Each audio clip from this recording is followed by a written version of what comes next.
Hello guys! Hello mga mamshi! I'm a working mom.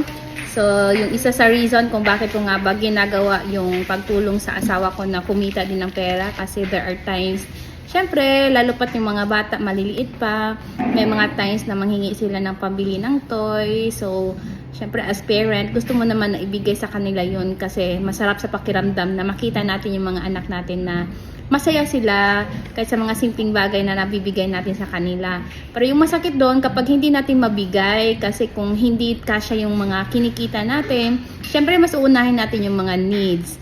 So, yung mga wants sa mga bata, pagkain, yung lobo, o kaya mga toys na gusto nila. So, kapag meron kang sariling pera, so, pwede mong mabili ito para dun sa mga anak mo, sa mga mahal mo sa buhay.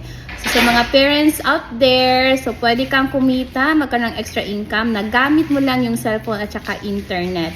So, if you want to have an online business, at wala ka pang idea kung ano ang gagawin mong online business, mag-message ka sa akin para mabigyan kita idea ano ba yung best online business na pwede mong gawin 2024.